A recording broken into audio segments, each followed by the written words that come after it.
Ron, for people who aren't sort of that aware of F1, they might just think of it as men driving around in circles in fast cars. But what compelling dramatic potential did you see in F1 and in this story in particular? Well, I didn't make it as a Formula One fan. In fact, I knew I'd have to learn about the sport. I didn't know much more about Formula One than I knew about going to the moon before Apollo 13. But the characters are fascinating, and sports, they offer a lot of drama. That's what we do like about games and competitions and things like this. So I thought of it more as a personal competition story, not a story about Formula One. And I felt that the drama that was going on not only on the track in the races, but also away from the track, the way they were being tested, the gauntlet that the 1976 season turned out to be on a personal level, on an emotional level. That was all, I thought just had a tremendous amount of potential. And did you see some parallels there in these two rivals and the way that they perhaps outmaneuvered each other on and off the track, Peter? Yes, they are very different people, but they have some similarities. These are both very headstrong individualists. These are both people who are black sheep in their family. But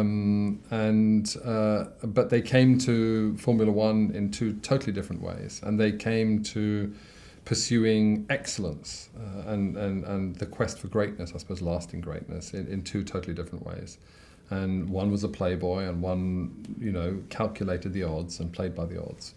And that was, it was very interesting that we're not just comparing them as drivers, but also as lovers and husbands, fiancés. They both got married within a couple of months of one another. One of them got divorced very quickly. You couldn't make it up. And in fact, we had to do a lot to lessen. We took a lot of great things out of the period of time that we covered in the film, because sometimes it just seemed too vivid and too lurid. And living in Austria, I believe you actually knew Niki Lauda already. What sort of insight did you get from him? And talking to him, did that take you off in any unexpected directions?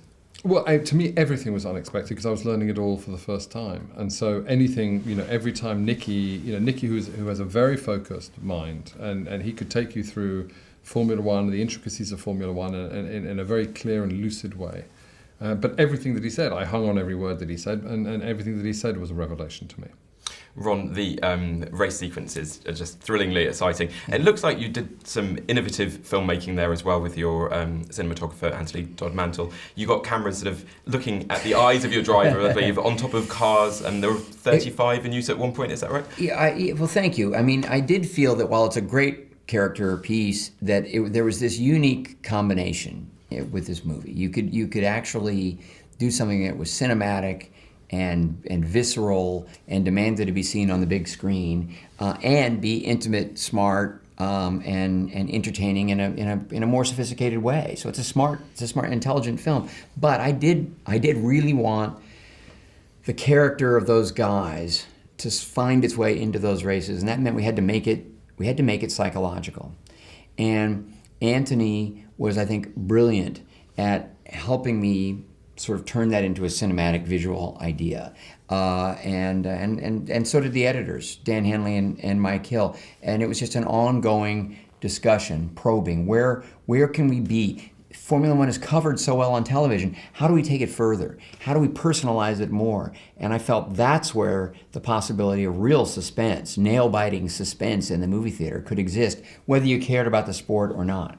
So you obviously had some logistical and technical challenges to rise to, but in terms of casting, I've heard that you said this is actually probably the easiest film that you've made. Why were Chris Hemsworth and Daniel Brühl sort of so right for the roles, and what happens when you put them together?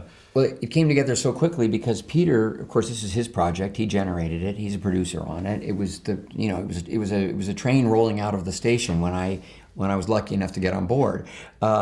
And he already had strong feelings about Daniel and Alexandra, which I could immediately recognize why.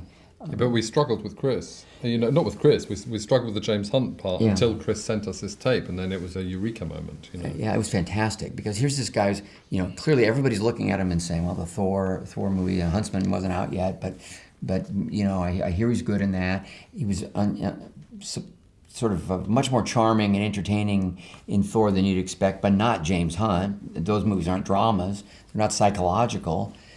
And he sent us this self-made audition that just completely won the day. And from that moment on, I knew we had not just a good cast, we had a great cast. Ron Howard, Peter Morgan, thanks very much. Pleasure. Congratulations as Thanks. well.